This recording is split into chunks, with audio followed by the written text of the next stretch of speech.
저는 지난 2011년 교회로부터 4개월간의 안식년 휴가를 받았습니다. 그 기간 동안 한국으로 갔습니다.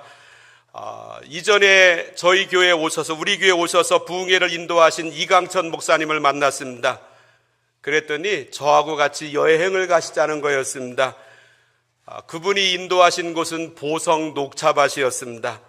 그분은 사진 작가이기도 하십니다. 아시다시피 녹차밭은 저 산 비탈에 만들어져 있습니다. 산을 따라서 옆으로 굽이굽이 만들어져 있는 녹차밭의 풍경은 아름답습니다. 그래서 많은 사진 작가들이 이 모습을 화면에 담습니다. 그 목사님은 저보고 온갖 종류의 카메라 렌즈가 들어있는 가방을 어깨에 매라고 하시고, 그리고 한 손으로는 카메라 삼각대를 들고 따라오라고 하시는 거였습니다.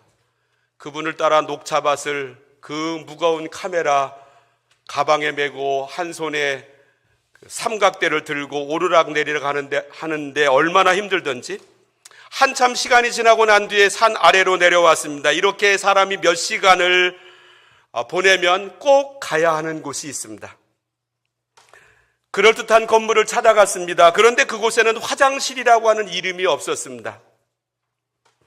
3가지 종류의 말이 쓰여져 있었습니다. 먼저 왼쪽에는 작은 글씨로 영어로 레스트룸이라고 쓰여 있었습니다. 이 레스트룸은 미국에서 쓰는 화장실 용어입니다. 우리 영어권 캐나다에서는 와시룸이라고 부릅니다. 그리고 오른쪽에는 한문으로 화장실이라고 표현해 놨습니다. 그리고 양쪽 가운데에는 크게 이렇게 이름 붙여놨습니다. 버리고 기쁨을 얻는 곳. 버리고 기쁨을 얻는 곳. 버려야지 기쁨을 얻습니다. 버리지 않고 계속 몸속에 가지고 있으면 고통받습니다. 내 몸이 부패합니다. 그런데 가만히 보면 인생의 수많은 부분들이 그렇습니다. 가지지 않고 내려놓아야 버려야만 더 좋은 것을 얻을 때가 한두 번이 아닙니다. 이전 것을 들켜지고 있으면 새 것을 누리지 못합니다. 쥐고 있던 것을 내려놓아야만 더 좋은 것이 내 것이 됩니다. 우리가 초등학교를 졸업하면 중학교로 올라갑니다. 학창시절의 가장 아름다운 때는 아마도 이 국민학교 초등학교 때가 아닌가 합니다. 그래서 졸업식에 많이 울었습니다. 고등학교를 졸업하면 세제비나 대학교를 들어갑니다. 그런데 상급학교에 지나간다는 것은 다른 말로 해석해 보면 더 좋은 것을 얻기 위하여 아래 것을, 이전 것을 버린다는 뜻입니다. 초등학교를 내려놔야 중학교에 들어갈 수 있습니다. 초등학교가 아무리 좋다 할지라도 뒤로 해야 합니다. 그리워해서는 안 됩니다. 중학교로 올라가야 합니다. 그런데 이 원리는 신앙 세계에서도 마찬가지로 적용됩니다. 하나님께서 아브라함에게 복을 주셨습니다. 우리 첫 번째로 읽은 성경 창세기 12장 2절 말씀을 읽어보겠습니다.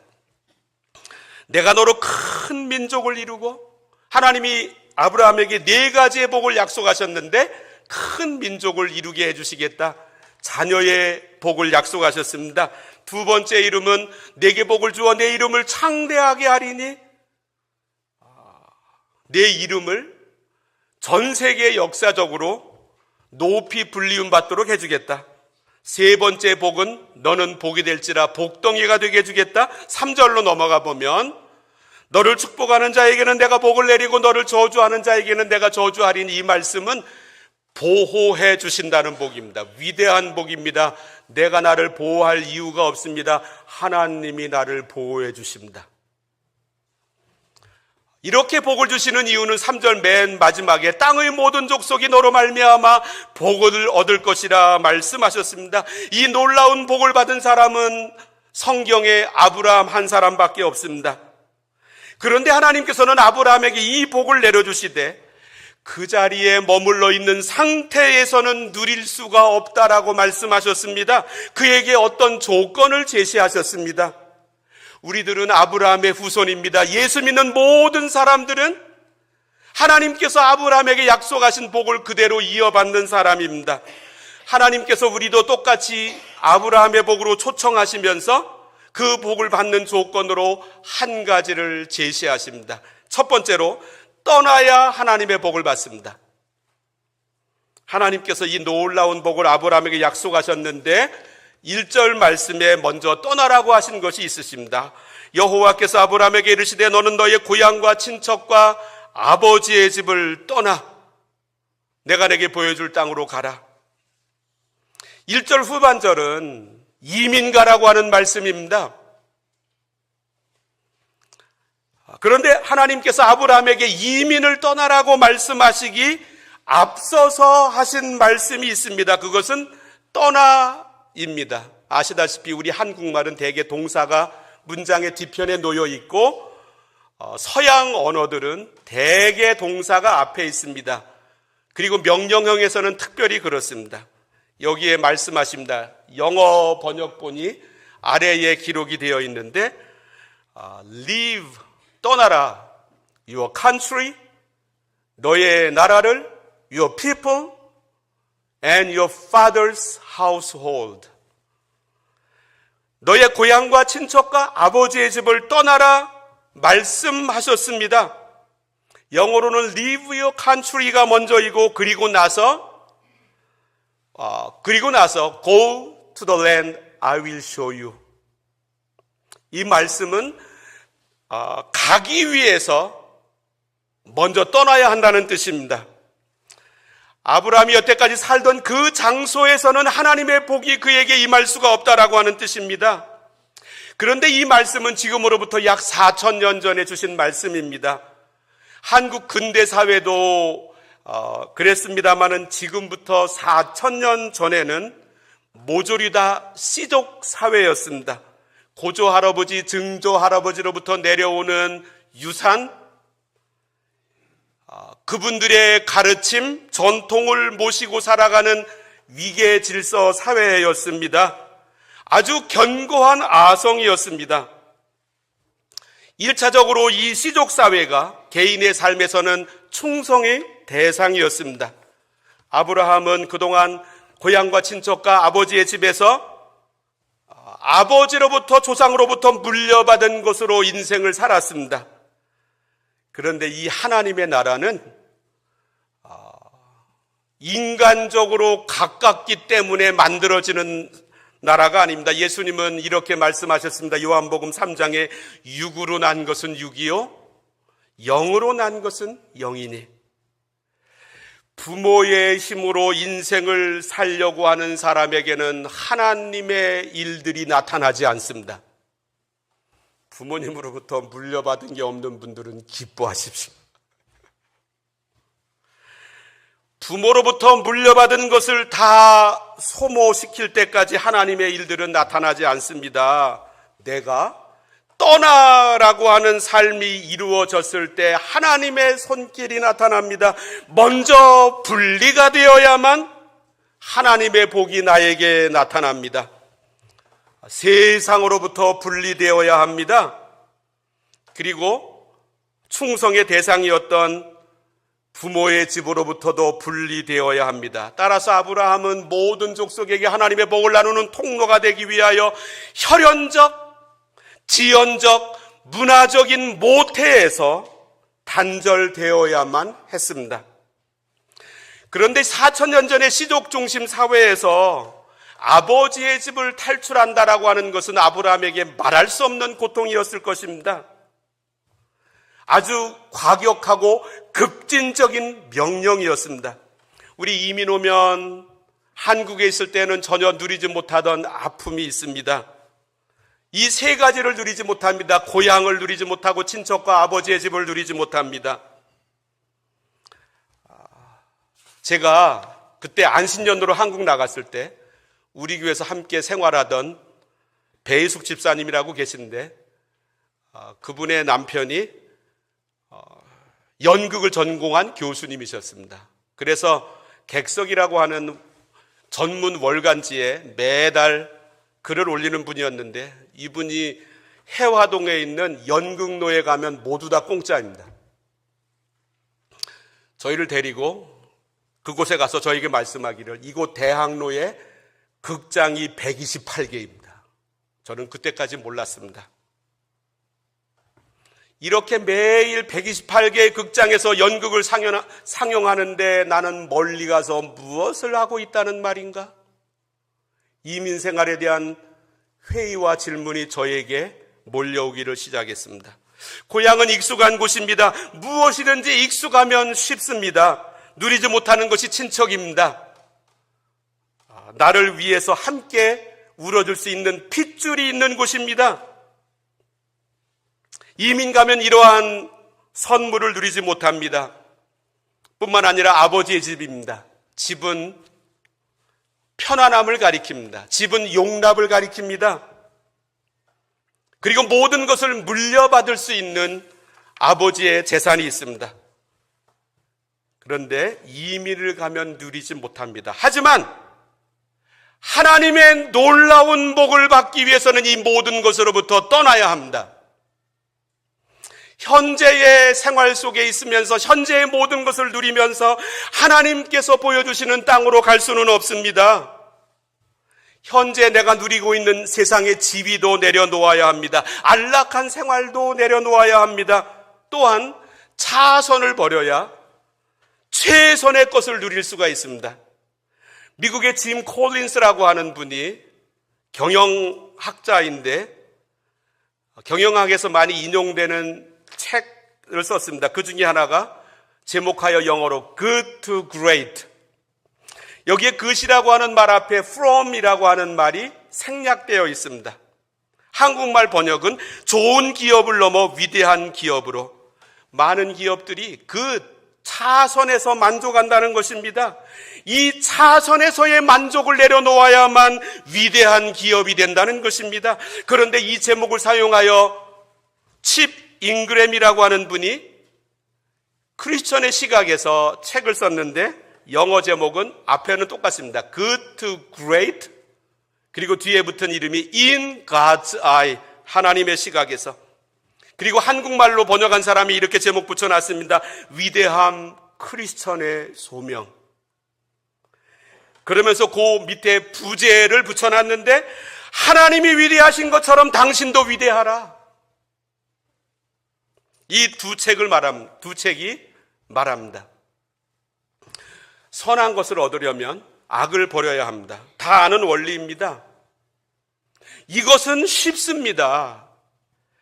오히려 사람들이 못하는 것이 있습니다. 차선을 내려놓고 최선을 얻는 것입니다. 이 사람들이 악한 것은 버릴 줄 아는데 차선을 버리는 것은 잘하지 못합니다. 이 정도만 해도 웬 떡이냐. 이렇게 어려운 경제 환경 속에서 차선이라도 어디냐. 그러나 최선의 것을 얻으려면 차선을 내려놓아야 합니다. 차선이란 좋은 것이지만 그러나 위대한 것은 아닙니다. 하나님을 위대하신 하나님으로 모시지 않고 그저 좋은 하나님 정도로 모시는 사람입니다. 하나님은 여기에서 떠나라고 하십니다. 두 번째로 마음도 떠나야 하나님의 복을 받습니다. 한국의 대부분의 남자들은 군대를 갑니다. 누가 군대 생활을 잘합니까? 제가 한국에서 아주 늦게 군대를 갔습니다. 자기 부대로 배치되었습니다. 근데 한 내부반에서 들어온 동기는 저보다 평균 6살이 작았습니다. 제가 그 친구한테 반말하는 거는 괜찮았는데 그 친구가 저에게 반말하는 것은 거슬렸습니다. 조금 있으니까 하사 계급장을 달고 있는 사람이 들어왔는데 저보다 7살이 작았습니다. 모두 다에게 존댓말을 해야만 했습니다. 그런데 군대 생활을 누가 잘할 수 있는 사람입니까? 그 이전에 생활해오던 모든 것들을 다 잊어버리는 사람, 내려놓는 사람입니다. 이전까지만 해도 지금이야 저의 나이에서 몇 살 뭐 덜 먹고 더 먹고는 별로 그리 차이가 나지 않지만 당시만 해도 제가 고등학교 다닐 때 군민학교도 제대로 저학년 다니던 사람들이었는데 같이 반말을 한다? 이거 용납하기가 쉽지 않았습니다. 그런데 다 내려놓았습니다. 내려놓지 않을 수가 없었습니다. 그러나 내려놓으니까 군대 생활이 원만했습니다. 이 원리는 이민 생활에서도 비슷합니다. 저는 지난 35년간 유학과 이민 생활을 하면서 이제 이민 생활이 제게 보이기를 시작합니다. 유학이나 이민 생활에서 성공하는 사람들은 도대체 어떤 사람들입니까? 학력이 높으면 이민 생활에 나름대로 유익합니다. 학습하는 훈련이 되어 있고 그동안 쌓아놓은 것이 있기 때문에. 그런데 성공하는 이민 생활하고 학력하고는 사실 별 관계 없습니다. 내가 돈을 가지고 오면 이곳에서 출발점이 앞서 있을 수 있습니다. 좀 더 편리하게 생활할 수 있습니다. 그러나 가져온 돈의 정도가 그 사람의 이민 생활 성공 여부를 결정하지 않습니다. 영어나 불어를 좀 더 잘하는 상태에서 여기에 온다면 많은 도움이 될 것입니다. 그러나 이민 생활의 성공 여부에 결정적이지는 않습니다. 이민 생활을 잘하는 사람마다 나타나는 한 가지의 공통점이 있습니다. 그것은 한국을 완전히 떠나는 것입니다. 잊어버리는 것입니다. 아브라함은 하나님께서 보여주실 땅으로 가기 전에 고향과 친척과 아버지의 집을 떠났습니다. 몸만 떠난 것이 아니었습니다. 마음도 떠났습니다. 아브라함은 지금 가나안 땅에 와 있습니다. 만약에 그의 몸이 가나안 땅에 와 있는데 몸은 이전에 하란에 있는 고향과 친척과 아버지의 집에 머물고 있다라고 한다면 어떻게 되겠습니까? 여기에 하나님의 영감이 나타나겠습니까? 하나님은 하나님께서 보여주실 땅으로 가라고 하셨는데 그 보여주실 땅이 내게 언제 보여지는가? 고향과 친척과 아버지의 집을 떠났을 때입니다. 사람은 몸을 가지고 있기 때문에 이 땅에서 물질이 필요합니다. 편안함도 필요합니다. 그러나 사람은 물질만 가지고 생활할 수 있는 존재가 아닙니다. 하나님 주시는 영감이 내게 임하면 물질의 권능을 뛰어넘는 일들이 내 인생에 나타나게 되어 있습니다. 한국을 잊지 못하면 하나님이 보여주시는 위대한 영감, 내게 보여줄 땅이 내게 들어오지 않습니다. 그래서 거기를 잊어야 합니다. 아무리 화려했어도, 아무리 안락했어도. 한국에 자주 갈 수 있는 환경도 부러운 것이 아닙니다. 떠나지 않으면 하나님께서 보여주시는 땅이 잘 보이지 않습니다. 아브라함에게는 조카 롯이 있었습니다. 둘 다 부유해지고 일하는 사람도 많아서 분가하지 않을 수가 없었습니다. 이 조카 롯이 찾아간 곳은 당시의 농경사회이고 경제적인 중심지 소돔과 고모라였습니다. 그런데 하나님께서 소돔과 고모라를 불과 유황으로 심판하십니다. 아브라함을 생각하셔서 롯을 찾아가신 하나님께서 그에게 알려주십니다. 가족들을 데리고 다 그곳에서 나와라. 그런데 한 가지 조건이 있다. 절대로 뒤를 쳐다보면 안 된다. 그곳에서 나왔습니다. 불과 유황이 하늘에서 소돔과 고모라에 쏟아지기 시작합니다. 창세기 19장은 이렇게 말씀합니다. 롯의 아내는 뒤를 돌아보았으므로 소금 기둥이 되었더라. 소돔과 고모라에 미련이 있어서 뒤를 돌아보았을 것입니다. 떠난 곳에 미련을 가지고 있으면 이와 같은 모습이 됩니다. 그래서 예수님께서도 누가복음 9장에서 이렇게 말씀하셨습니다. 예수께서 이르시되 손에 쟁기를 잡고 뒤를 돌아보는 자는 하나님 나라에 합당하지 아니하니라. 교회 생활도 그렇습니다. 누가 교회 생활을 잘합니까? 똑같은 원리가 적용됩니다.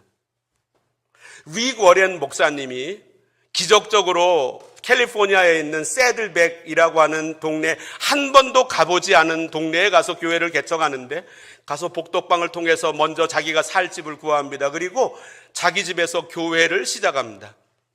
그래서 어느 정도 집에서 모였는데 거기 온 사람 중에서 말끝마다 이 말을 하는 사람이 있었습니다.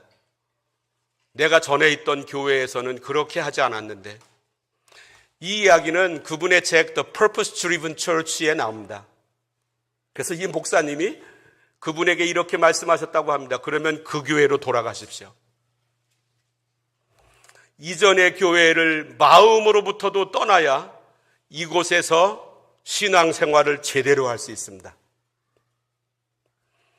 우리 어린아이들 인간관계가 좋습니다. 1시간 전에 울었어도 1시간 전에 싸웠어도 금방 친해집니다. 한 번 울고 나면 끝납니다. 이유는 1시간 전의 일을 기억하지 않습니다. 한 번 울고 나면 그것으로 끝입니다. 그래서 어린아이들은 잘 놀고 건강하고 인간관계가 좋습니다. 제가 오래전에 목회자가 되기 위하여 신학대학을 들어갔습니다. 담임 교수님께서 온 학생들한테 이 말씀을 하셨습니다. 여러분, 세상의 모든 것들을 내려놓고 여기에 오시다니 얼마나 믿음이 훌륭하십니까? 하나님을 만나셨습니다. 평생을 헌신하셔서 여기에 오셨습니다. 여러분이 가지고 계신 이 신앙이 얼마나 귀합니까? 존경합니다. 그런데 이전의 신앙생활 다 내려놓으십시오. 그것 가지고 있으면 여기에서 한 걸음 더 나아가지 못합니다. 훌륭한 믿음도 다 내려놓으셔야 됩니다. 여기에서 새롭게 지음 받으셔야 합니다. 내 마음속에 한국을 완전히 떠나지 않은 분들은 여기를 온전히 하나님 손에 맡기지 못합니다. 유학생활도 마찬가지입니다. 우리 자녀들이 이곳에서 잘 적응하려면 우리 부모님들이 한국을 잊으셔야 됩니다. 한쪽 발은 한국에 있고 다른 한쪽 발은 캐나다에 있다면 이민 생활은 보이지 않습니다. 몸이 떠나셨으면 마음도 떠나셔야 합니다. 그러면 하나님께서 보여주시는 이 땅이 선명하게 들어오기를 시작합니다. 세 번째로, 말씀을 들을 때 떠날 수 있습니다. 아브라함은 고향과 친척과 아버지의 집을 떠났습니다. 그런데 그가 떠나기까지에는 하나님의 음성이 그에게 들렸기 때문입니다. 다시 1절로 돌아가 보겠습니다. 여호와께서 아브라함에게 이르시되, 하나님의 말씀에는 위대한 능력이 있습니다. 예레미야 23장은 여호와의 말씀이니라 내 말이 불같지 아니하냐? 바위를 쳐서 부스러뜨리는 방망이 같지 아니하냐? 하나님은 말씀으로 천지를 지으셨습니다. 말씀으로 기적을 베푸셨습니다. 하나님의 말씀은 살아있고 운동력이 있습니다. 그래서 말씀이 내게 들리면 고향과 친척과 아버지의 집도 내려놓을 수 있는 능력이 생깁니다. 고향과 친척과 아버지의 집을 4,000년 전에 떠나는 것은 이게 쉬운 일이 아닙니다. 그럼에도 불구하고 말씀이 내게 들리니까, 말씀이 내 안에 들어오셔서 말씀이 나로 하여금 그곳을 떠날 수 있는 힘을 부여하게 되었습니다. 하나님의 말씀에는 놀라운 능력이 있습니다. 이 모습을 아브라함에게서 우리가 발견하게 됩니다. 하나님의 말씀이 그에게 약속으로 들리게 되니까 그는 이 약속의 말씀에 자기 인생을 거는 능력이 생겼습니다. 하나님의 사람들 한 사람 한 사람을 살펴보면 모두가 다릅니다. 공통점이 있는 사람들은 모두가 똑같은 사람은 한 사람도 없습니다. 그러나 그들에게 나타나는 공통점 중에 하나는 하나님의 말씀이 들리는 귀가 열려 있다라고 하는 사실입니다. 하나님의 사람들은 다 이 부분에서 공통적이었습니다. 그래서 오늘도 하나님의 말씀이 들리면 내 인생에 없었던 일들이 나타나게 되어 있습니다. 그러니까 고민하지 마시고 하나님의 음성이 들리는 대로 나를 갖다 놔야 합니다. 하나님의 음성이 떨어지는 자리에 나를 갖다 놔야 합니다.